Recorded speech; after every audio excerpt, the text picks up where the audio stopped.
Hello, everyone. Thank you for joining us. I'm Cindy Arnson, Director of the Latin American Program, and it's a pleasure to welcome so many friends and colleagues to this virtual forum.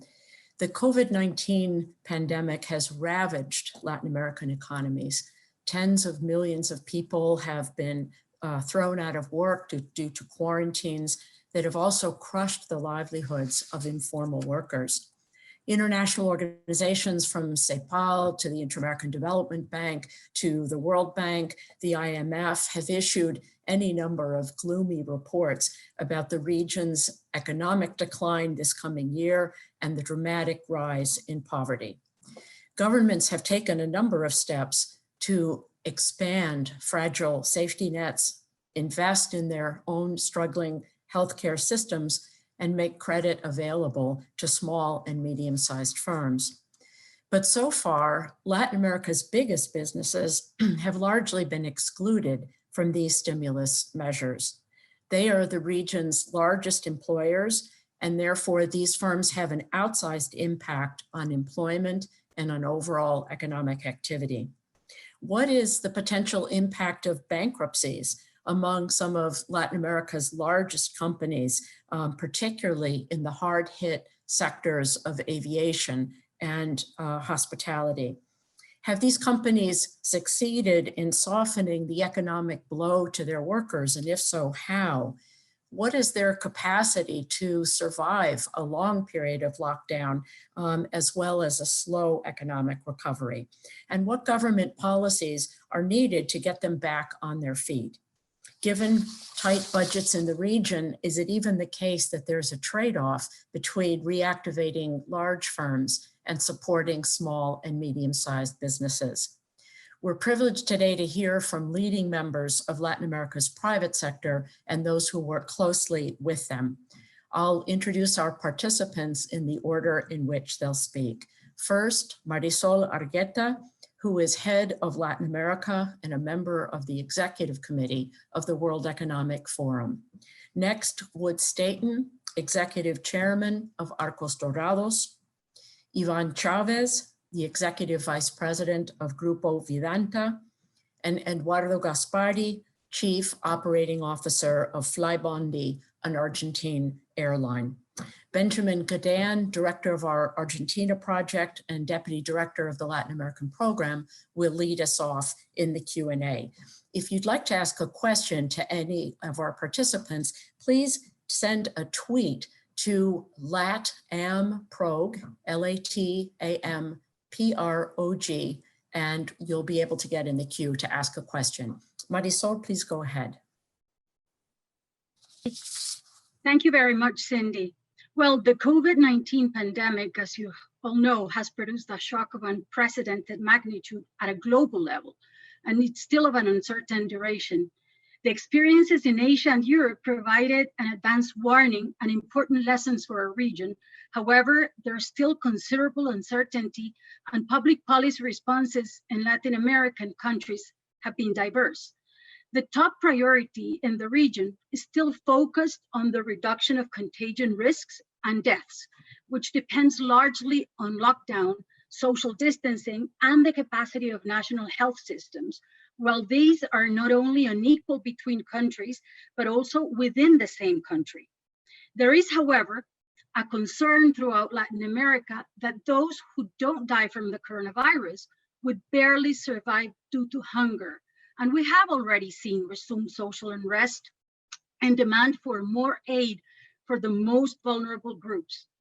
Indeed, governments are faced with a dilemma and will have to resume economic activity and stimulate employment in a very responsible way without exacerbating health-related risks. Achieving a balanced strategy in defining when to resume economic activity and which sectors to prioritize should consider the relevance in the economy and the importance of large firms in terms of employment. Contagion risks, which are potentially particularly to a sector, as well as applying specific data by local geographies should also be used. Likewise, the gradual opening of companies need to be supplemented with detailed safety and strict biosanitary protocols with new work practices across the value chain, including consideration of employees' transportation, and of course, the education of citizens and workers on why and how to apply those protocols. Clearly, COVID-19 has not impacted every industry equally. It has changed nearly every aspect of our daily lives, and consumer spending is no exception. Generally, spending has been reduced across all industries except essential activities, as lockdown measures have restricted what we can spend on. Equally, consumers are less inclined to spend more, with many expecting their household income to continue to fall in the coming months. Although economic projections vary from country to country, the region's economy was already affected by a virtual zero growth in 2019, and before the pandemic, a slow recovery of 1.6% was expected for 2020. Now, according to the IDB, the growth rate could fall between -1.8% and -5.5%, dependent largely on the impact in the United States, China, and Europe.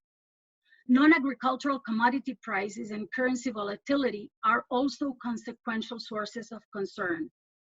Unemployment, social conditions, and poverty could be affected with unprecedented severity, so policies to protect household incomes and aggregate demand are essential, especially considering the high level of independent and informal workers in Latin America. And of course, relief measures for companies are also definitely indispensable. It is important to note different responses towards the crisis across the region. Peru, for example, has deployed an economic plan for $26 billion. This is 12% of the GDP, aimed at addressing the health emergency, injecting liquidity to the private sector, particularly to small and micro businesses, and providing subsidies to 2.8 million families led by informal and independent workers. Fiscal discipline and sustained growth in the last decade have allowed Peru to execute the most ambitious stimulus package plan in Latin America to date. Chile and Colombia have also adopted stimulus packages aimed at strengthening their healthcare systems and protecting local companies. While the pandemic reached Brazil when a series of reforms for its long-term growth and stability and a series of privatization efforts were being sought. Now, the country, 9th worldwide in the number of total cases, has had to redirect resources to address the impact of COVID-19. And many thought this would hinder reform plans. However, news were shared last Monday about the Ministry of Economy's plans to help kickstart the economy's post-crisis recovery through a low-risk pipeline of infrastructure projects to attract private investor in long-term investments for forging partnerships with state-owned banks and with multilateral lenders to lay the grounds to accelerate their concessions plan.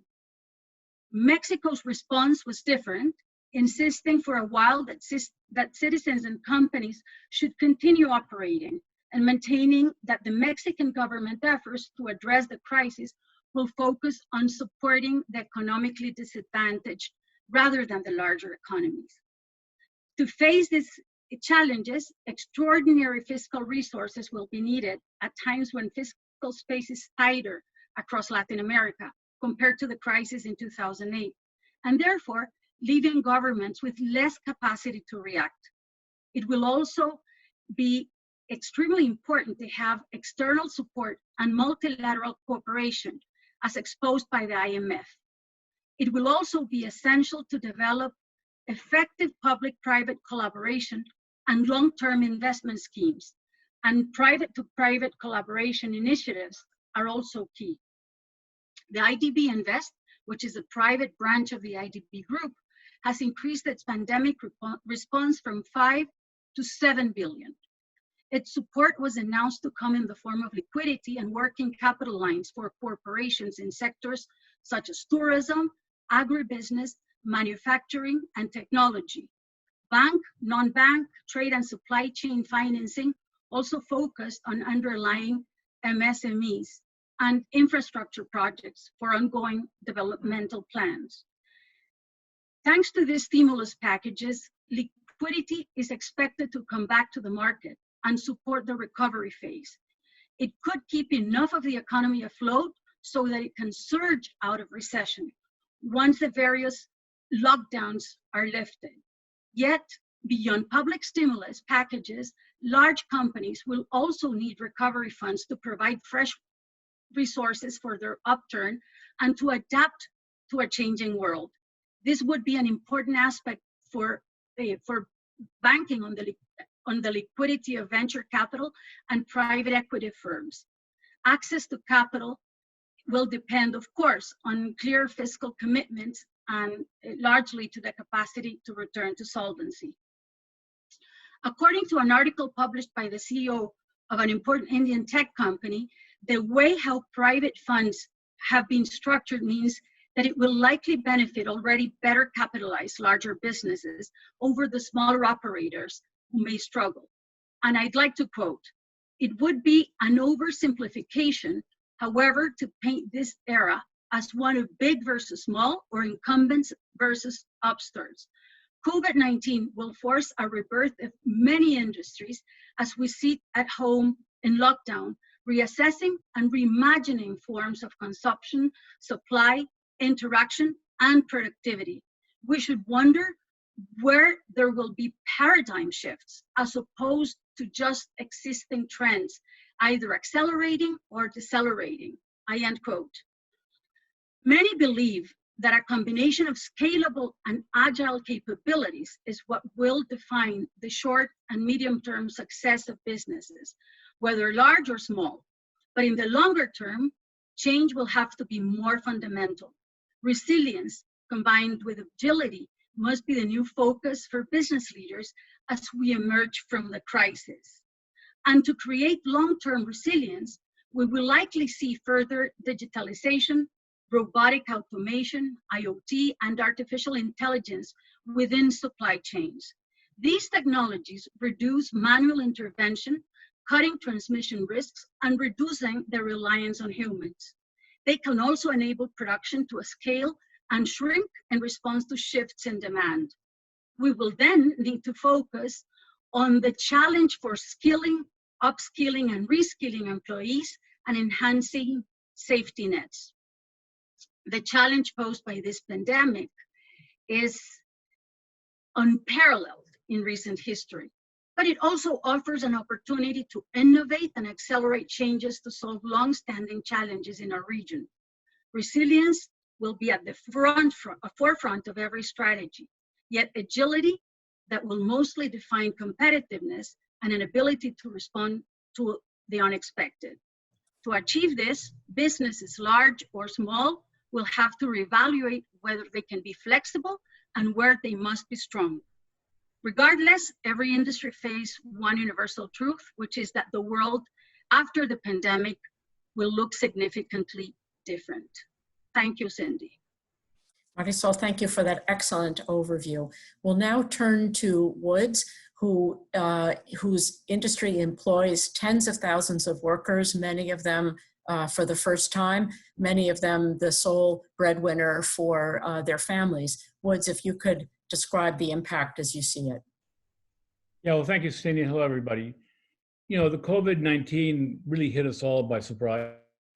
It certainly hit us. We have about 90,000 employees all through Latin America, from Mexico down to Patagonia. And, you know, foremost, what we've tried to do is not let anybody go. We've done salary reductions in our company. In fact, the senior suite of our company has taken a 50% salary reduction, which is not a reduction, it's a deferral going forward. And if we have to do it, a renewal, we'll do it for another 3 months. And then we'll see what we do if this continues. And then in other levels of the company, people have taken voluntary 25% cuts in their compensation. So all the bonuses have not been paid. So, you know, we're all taking all we can do to reduce costs. And I think when you look at this COVID-19, the way we look at it is we see it in three phases. One is the crisis that we're in, and our duty is to get from this side of the river to the other side of the river so that we can, see where we go from there. And basically that entails a reduction of general administrative costs, a total cut of, capital expenditures, and anything we can do to reduce outflows of money and inflows of money. So we've taken a lot of loans, more than we needed, probably, but we've done it because you don't know when you go into these things how far you're going to go. So, and in that case, governments have been helpful. We still have not received anything from BNDES in Brazil, but we have received some tax deferrals, especially in Brazil and in the French West Indies, which are basically islands which are states of France. So it's really, the continental European approach to this issue. But apart from that, these deferrals of income tax or deferrals of payroll taxes for 2 or 3 months, we really haven't had any help from the governments. I'm not complaining. These are huge helps, and I think that honestly,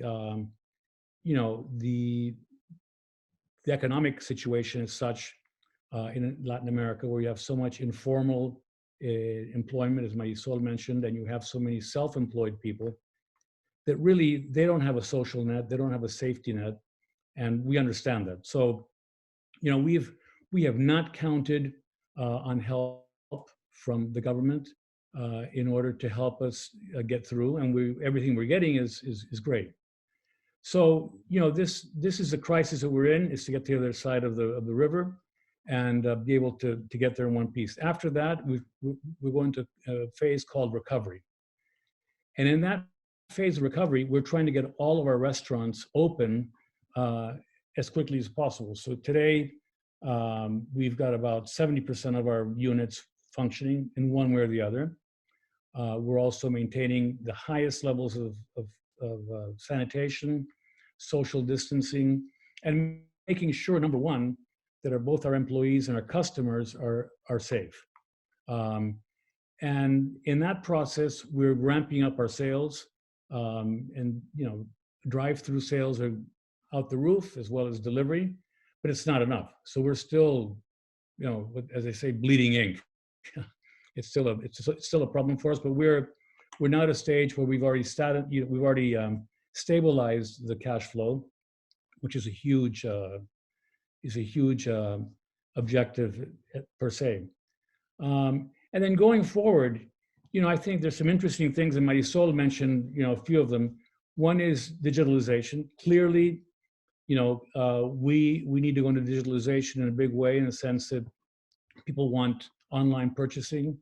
They want what's called contactless purchasing, and you have to do everything where you maintain these 2 meters distance and the social distancing.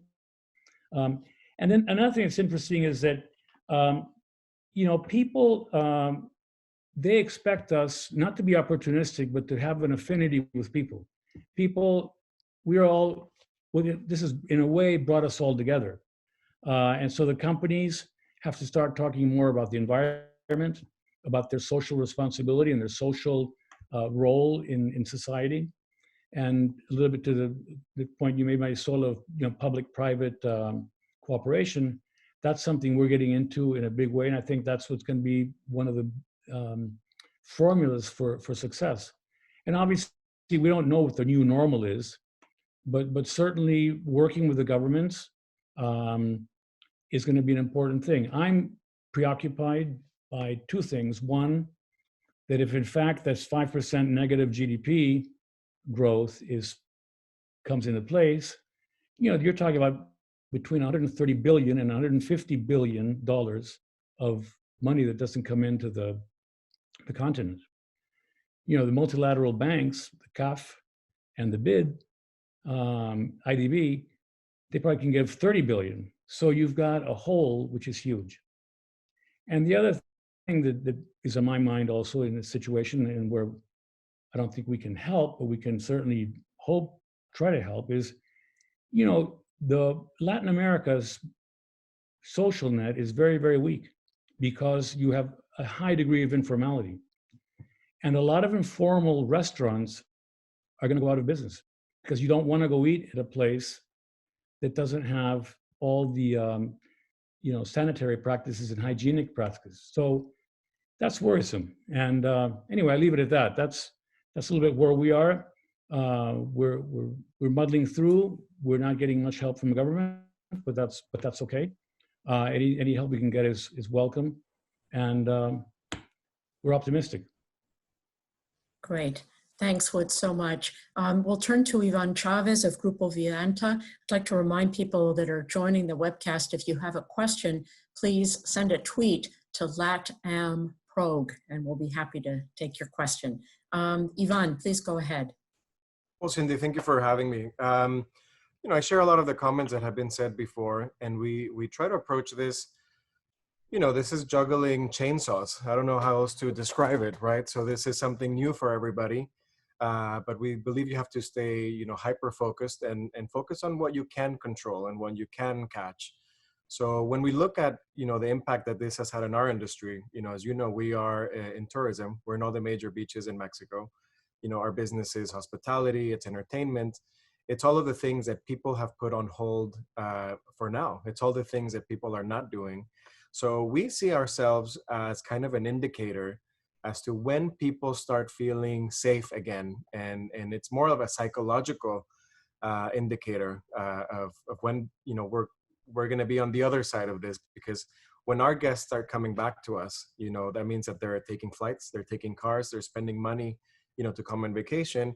And so the good news from our point of view is that if we read the news, you see all these articles that this is going to be 2 years, a year and a half, 9 months, nobody really knows.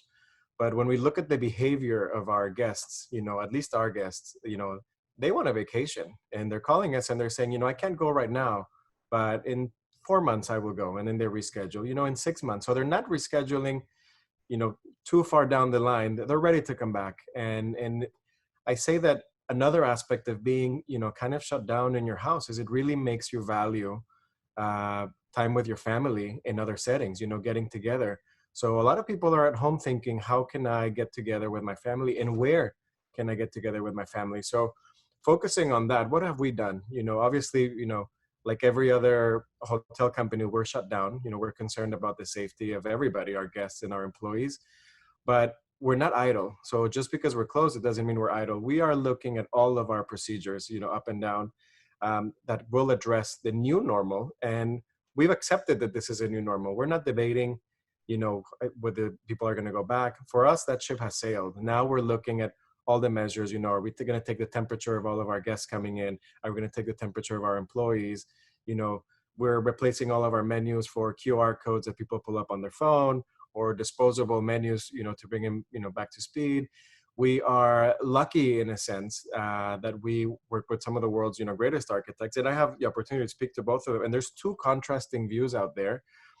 You can speak to one architect and he will tell you that you need to design for the long term, meaning everything has to be social distanced. Nobody's going to want to get together. You have to design, a new vocabulary for me are testibules. These are vestibules for testing, just so they can take the temperature. So they're putting these in the projects as a permanent thing. And then other architects are saying, well, wait a second, don't design that way, because there's going to be a cure, and that cure is going to come in a year and a half, and you will have spent all this money designing something that might not apply back then. So in our case, what are we doing? We know that people want a more outdoor space. We know they want to be in contact with nature. We know that people are second guessing being indoors.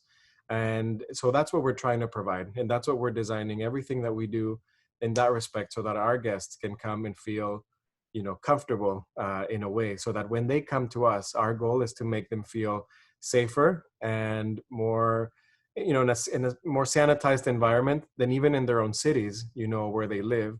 And we think we can deliver that. For employees, that's the most challenging thing. And I think it's every leader's job to do, is to continue to spread that hope, that it's going to be okay, and that we're going to make it through this together, and that it's tough, but it's not permanent. We have kept all our full-time employees. They're still on our payroll. And then the part-time employees, we're supporting them with meals, with, every week they come and get, enough for them and their families, to survive. And then now what we're doing is just with the same thing that people are doing at home. What are people doing at home? They're cleaning their closets, they're cleaning their house, they're finding projects. In a business, you can do the same thing. So we're looking at, what did we always want to do from our maintenance departments? How can we, do things differently? What other procedures are we going to come in contact with? Everybody has, storage and resources that they were never used because the time spent looking at those things was not valuable enough. And now it is. So now, we have to look at it. So we see, that as an indicator, as something that's going to turn around.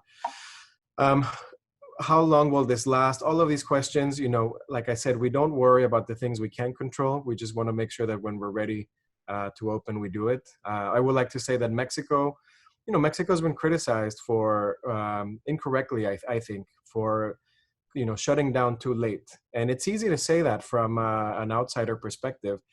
But, I think that in Mexico, really the balance of what has more harm, shutting down, versus the other lives that would be taken by COVID-19, it's not as transparent. There's more variables at play. There's, as Wood said, there's an informal economy is huge. It's hard to quantify. So I think that the government did the right thing at shutting down when they did, because those 2 weeks, those 2 extra weeks that they took to shut down, versus other countries, they were waiting for the numbers, to the right time, because 2 weeks of shutting down too early, and you could have more casualties, than you expect. And so nobody knows whether the calculation is, correct or what could have been done differently. But I just know that in Mexico, it's really, when you look at the news, they're interviewing people in the streets and they're saying, "Are you worried about the virus?" And their response is, "I'm worried that I'm not going to have anything to eat," is my first concern.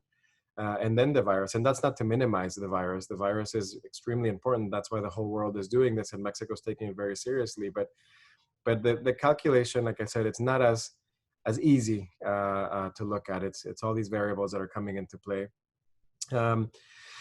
In terms of what policies are we going to have?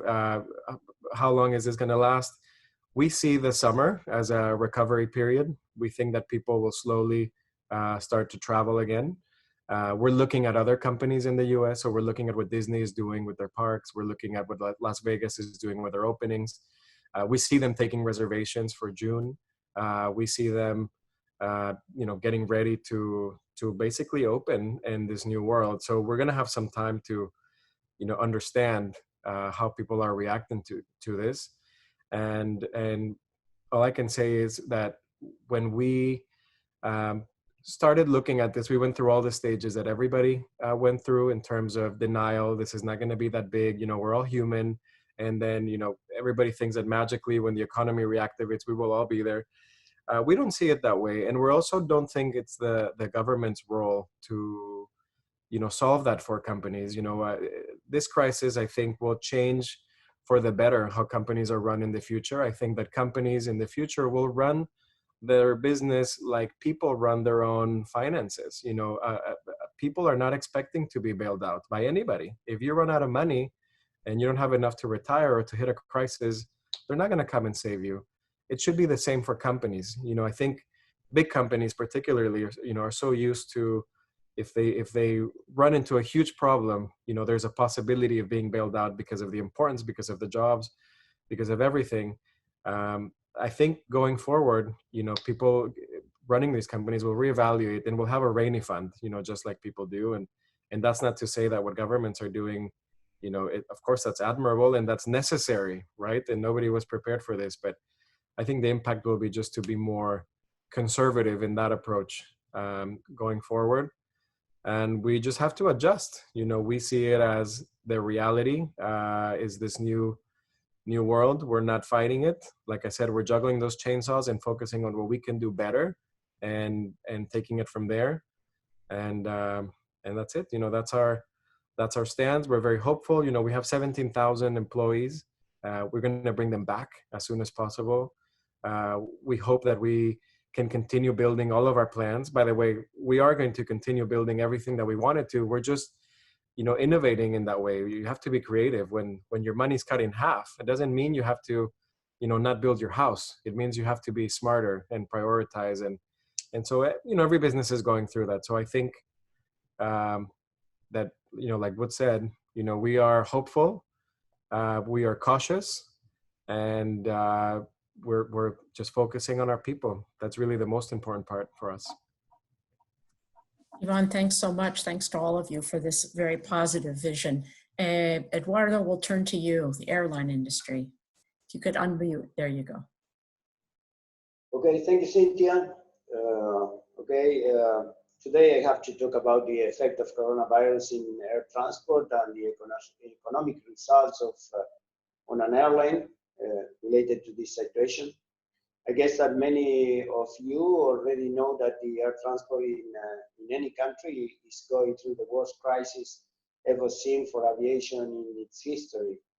And starting from that point, everything I'm going to tell you is that may make me sound negative, but at the end of my 8 minutes, you will perhaps hear an optimistic ending or message. I want to tell you something about Flybondi's history, because perhaps you haven't heard from Flybondi. Flybondi is a very young company. Many of you might not have been here.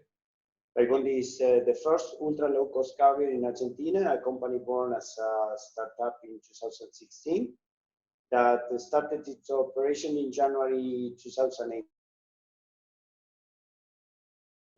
And it is supported by 3 main investment groups and holding the majority by Cartesian Capital Group. Today, the company has almost 600 employees and a fleet of 5 airplanes, Boeing 737-800, 18 domestic routes, 6 international routes connecting Brazil, Paraguay, and Uruguay. In just 2 years, we have reached the highest load factor in Argentina with a rate beyond 90%,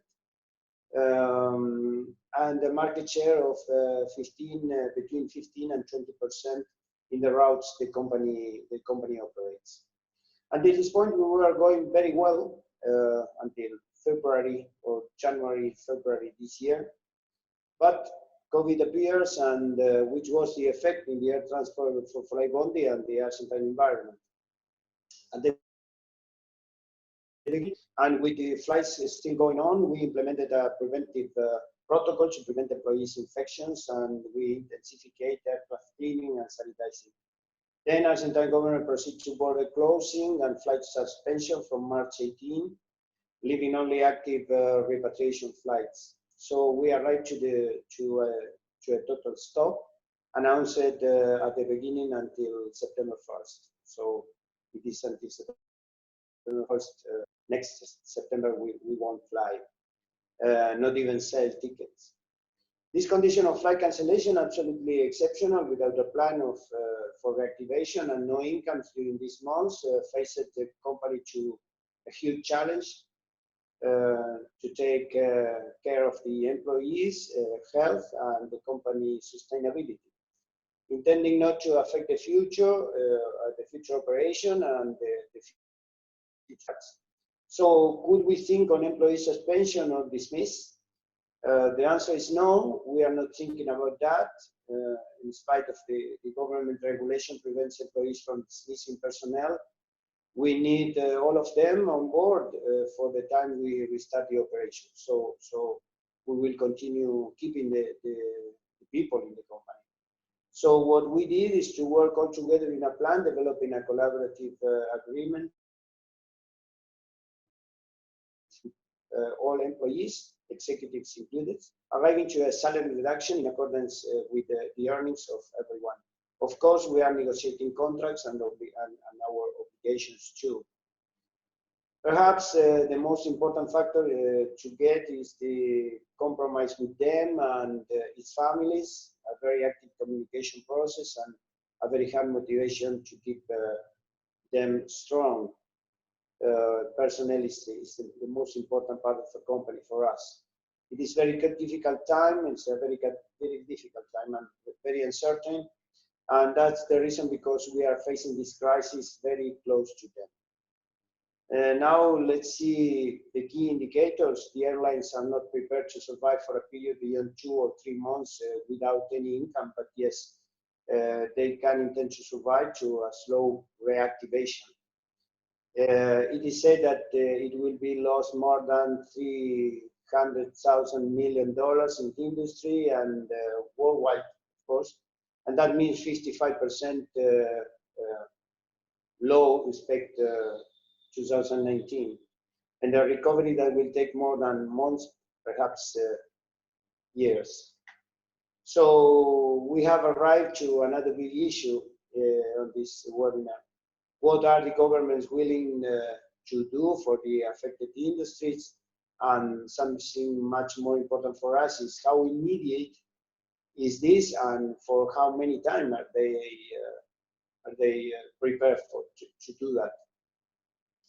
In the airline industry, we see many countries that have already released financial help, but this is not the case for Argentina, where we haven't had a response and yet response related to the time they have already, or we have ahead to restart operations or to restart before September 1st. So at this time, we have all our efforts focused in getting an early reactivation, not hoping for government help. If not, in restarting the operation before we reach the point, instead of waiting for government help. So here we have arrived to another big issue on this webinar. What are the most important points for us?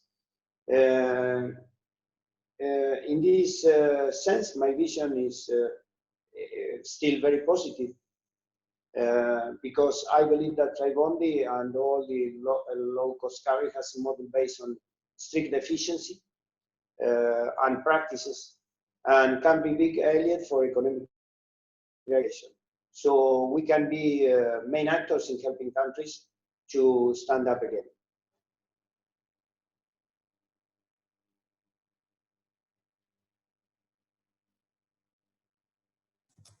Great. Thanks very much, Eduardo. That ends the opening presentations. I'd like to turn things over now to my colleague, Benjamin Gadan, Deputy Director of the Latin American Program. Benjamin, if you have a first question. I do, and many thanks, Cindy, and many thanks to all of you for participating. These were, insightful analyses of the sectors most impacted by this crisis: the restaurant sector, the aviation and travel sector, the tourism and hotel sector. So very important perspectives. And that's really the motivation for this conversation, is to make sure that we're hearing from major employers. Yvonne, I know what you said is of course true. It would be great for companies, including large companies, to have the kind of buffer necessary to survive on their own. But the implications for the macro economy throughout the region are there, because companies simply don't necessarily have the wherewithal to sustain these levels of employment and to avoid the kinds of bankruptcies that would really complicate economic recovery throughout the region. Woods, I wanted to direct a question at you, given the geographic reach of Arcos Dorados, which is to differentiate a little bit, if you might, the policy responses toward large corporations throughout the region. And I ask this because occasionally this topic has had an ideological tinge to it, where there's been a perception, at least, that governments like in Argentina, like in Mexico, have had a more ideological approach to the question of whether there's a role for government in supporting large private sector actors versus focusing primarily on small and medium-sized enterprises and on the most vulnerable communities. I know Marisol said, these are not necessarily in conflict with one another, but resources are scarce, as she also pointed out. So my question for you is, are you seeing very different responses throughout the region? And is there any ideology that's playing out here, or are governments mostly being pragmatic about how they approach the needs of large employers? Yeah, thank you. Thank you for the question. I think they're being pragmatic. I said before, French West Indies is a country or the state that has most given us tax deferrals. Well, they're part of continental France, so they have a lot of money. The second country that's most helped us is Brazil. It's probably the richest country in our region, right? And it certainly has huge reserves. We're getting a lot of promises, and we're working with a lot of governments But the fact of the matter is, governments in Latin America, and especially, for instance, Argentina, which is going through a negotiation of its foreign debt and is close to default, they don't have much wiggle room. So I don't see any, honestly, I don't see any politics. I don't see any ideology. I see a lot of politics because, it's become sort of, you're getting a lot of popularity if you're taking care of people. And so the good news comes out of the central government and the bad news comes out of the municipalities or the states. But that's part of, I guess, part and parcel of running a country. Just one more question for now, Cindy, and then I'm sure you have questions, and our listeners do as well. And that's for you, Yvonne. And it's about the recovery. I mean, with all the uncertainties that you laid out, including how individual consumers will behave and what they'll expect from employers, just the sector that you're in particular, tourism, is key toward not only regionally but nationally in Mexico and other markets. So it's not just a question of employment, but also generating income and revenue for governments that are going to need that for all sorts of additional social needs. So again, looking at it from the perspective of what the governments would gain from supporting and protecting industries like tourism and hotels, I just wonder whether you see your industry surviving in a way that can continue to play as big an economic role as it has. And if that is in any jeopardy, what should government do urgently to make sure that, again, you can help drive the recovery and not simply survive this period? So, absolutely, Ben. And hi, by the way, how are you? We absolutely see a recovery. The question is just when. We're not asking if there's going to be a recovery. It's just when and how long that's going to take. And we think all the players that we know, they're thinking along the same lines. It's how do we survive this? That varies company by company. If you're highly leveraged, the conversations that you're having right now is, how does my company survive? But if you're not, and you've taken a more responsible, approach, or for whatever reason, it's how do we change this in the long term? So I don't think there's a lot of, short fixes that could be done, to support and switch things, because it's all based on the mass mentality of whether it's safe to travel. So we definitely have to work very closely with the airlines, and the airlines are doing a great job at communicating, their new standards. And I think in the hotel industry, we have a lot to learn on what they're putting out there.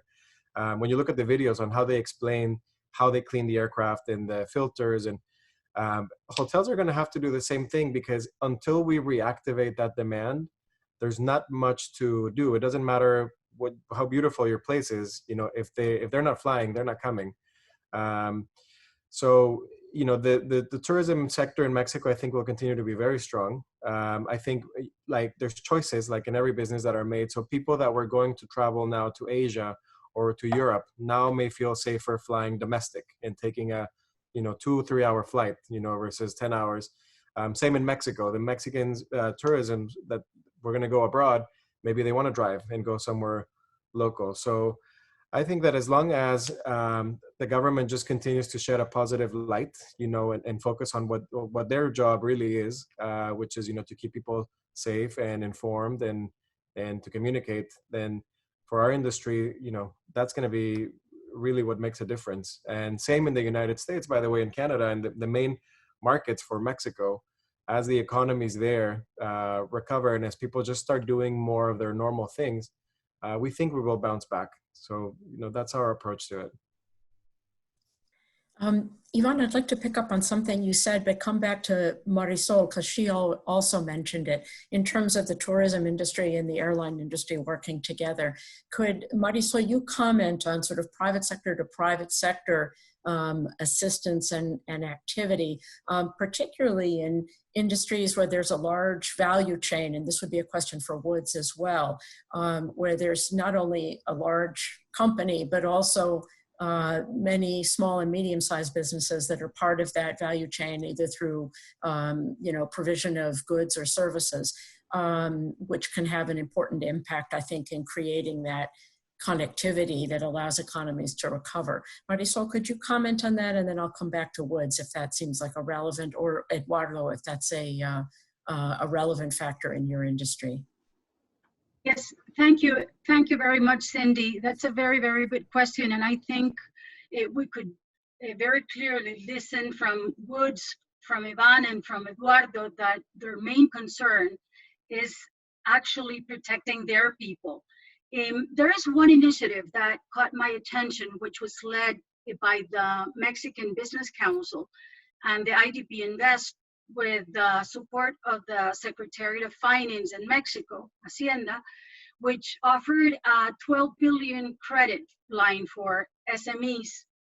There are 4.1 MSMEs in Mexico that contribute with 42% of Mexico's GDP and generate approximately 75% of the country's employment.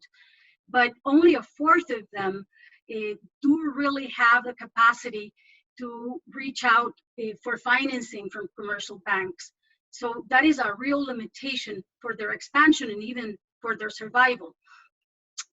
I think this is one of the very relevant examples on how companies can support SMEs while also securing value chains and supporting employment.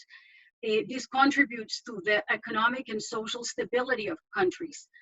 Other measures could very well be providing financial instruments like factoring, for example, or ensuring swift payments to their providers, or exonerating contractual penalties, and also maybe at placing advanced purchases when reasonable.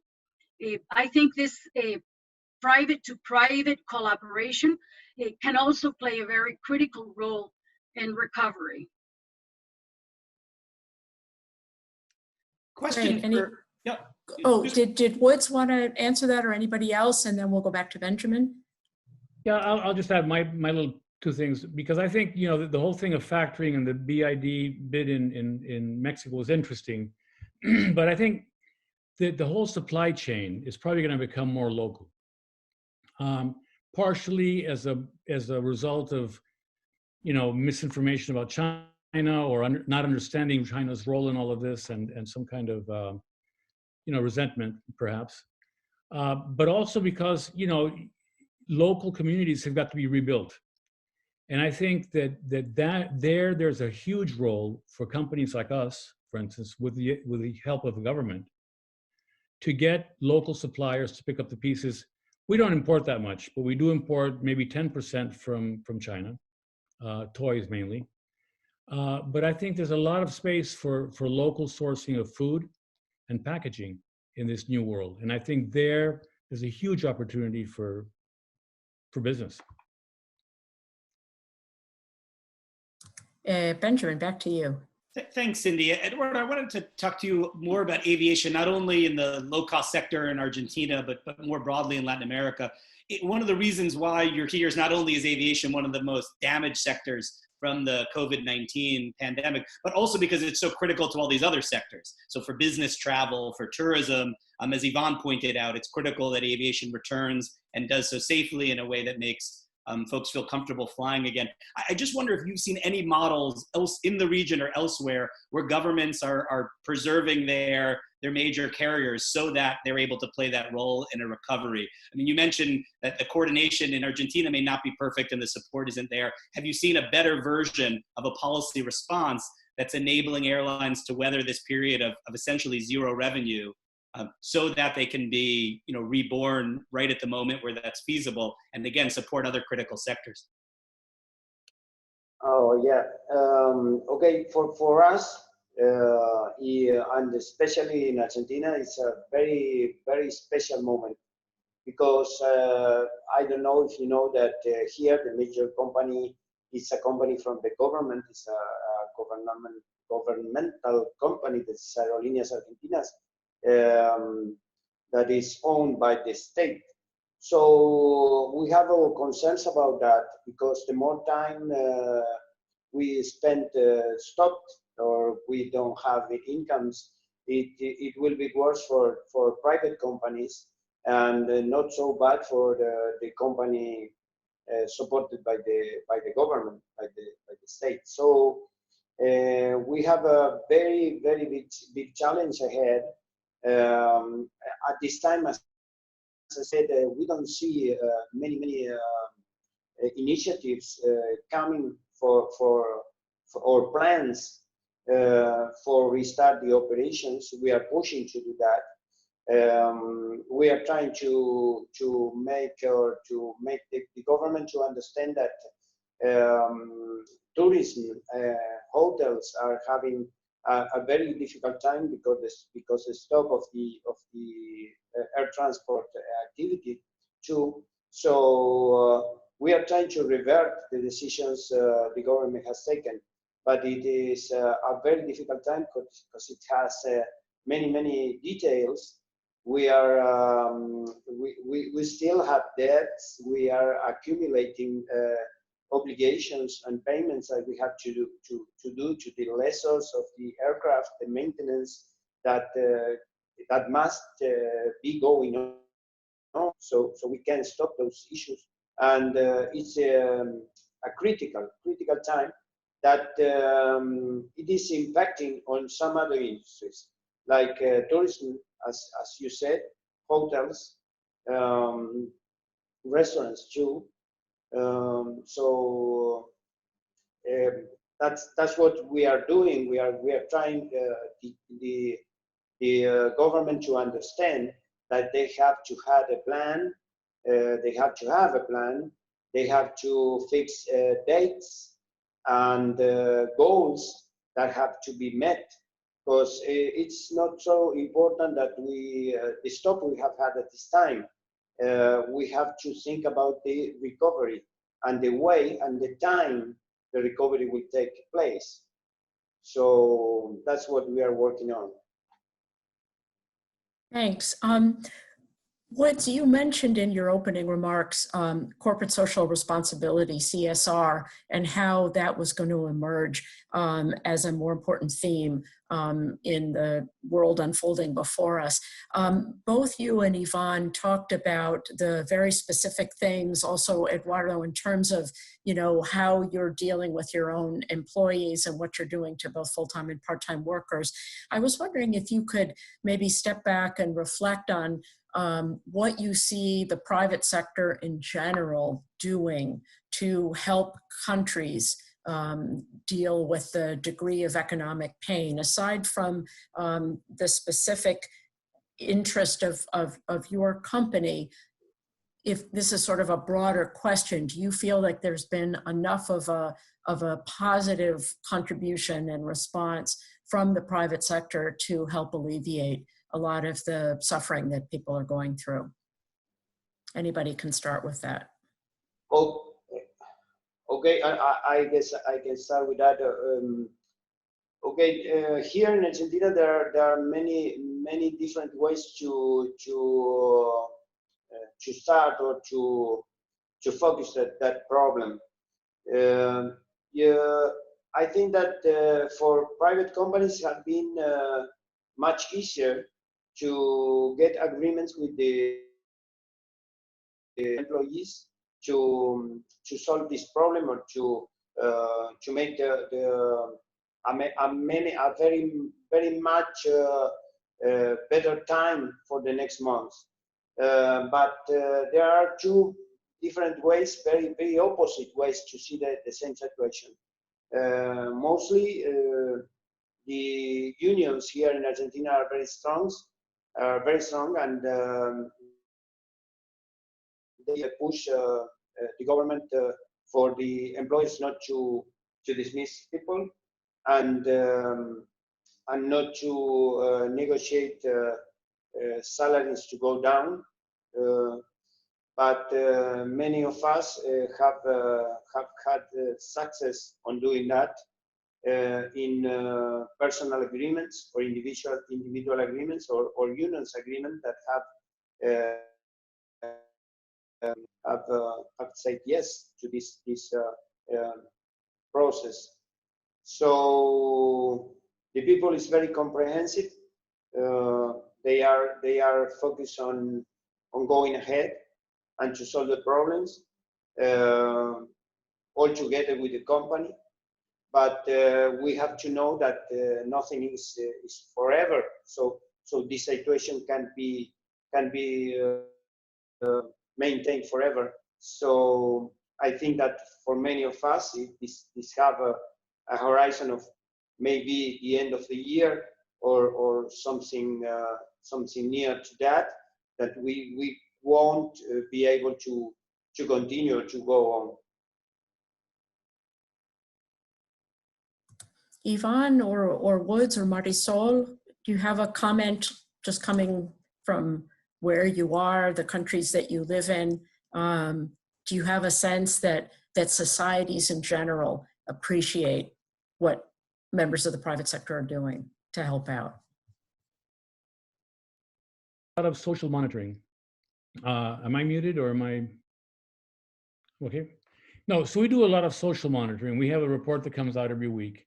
And interestingly enough, people want to come to us and we measure it, either because they consider that we're clean, right, hygienic, et cetera. But another interesting, the second biggest reason they want to come visit us as customers is because they feel we're treating our employees well.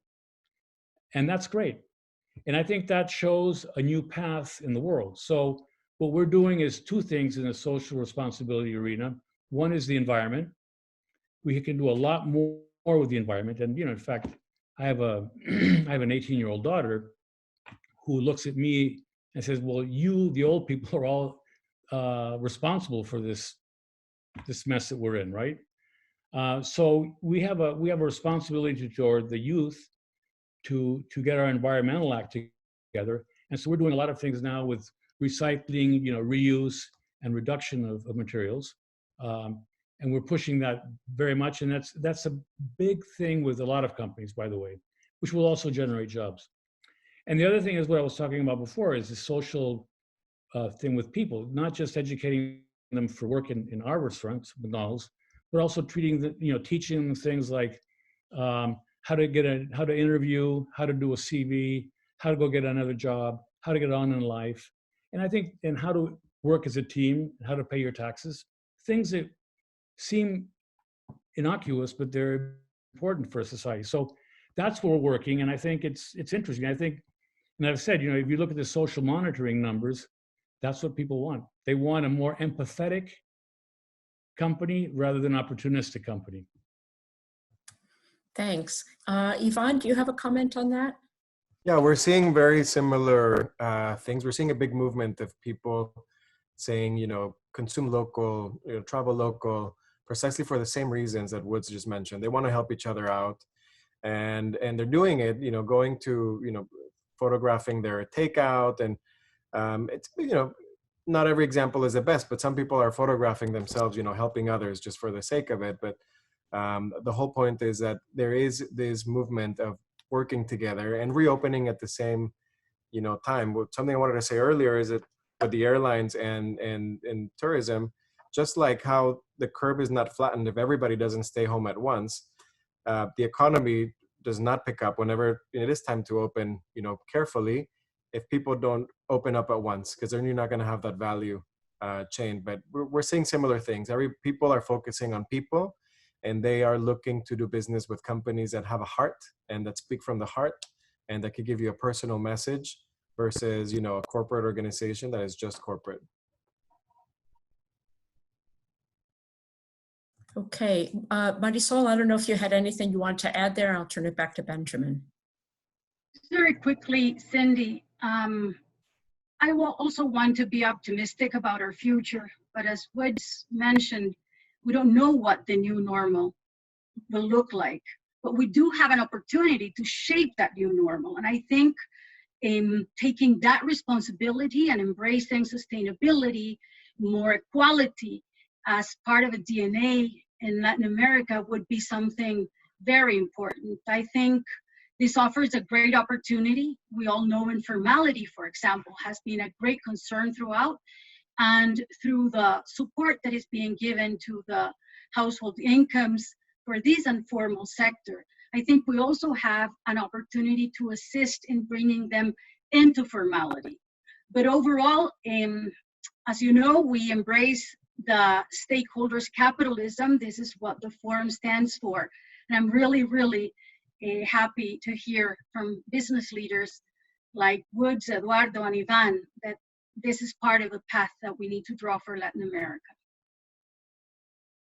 Many thanks. Thank you, Cindy, Marisol, Woods, Ivan, Eduardo. It's great to see you all, and we really value your insights. Obviously, as you could tell from this group, we're assembling top thinkers and private sector actors as we address the critical issues going on throughout Latin America and the world. Please visit our website, wilsoncenter.org/LAP for Latin American Program, where you can find more of our analyses of the economic and social and political impacts of the coronavirus, and ideally, solutions and policy ideas, which we, I think, have generated here, and also the role that all of us can play in the private sector. So thank you again. Thank you for watching. Thank you for participating, and please stay in touch and be healthy. Thank you for having us. Thank you.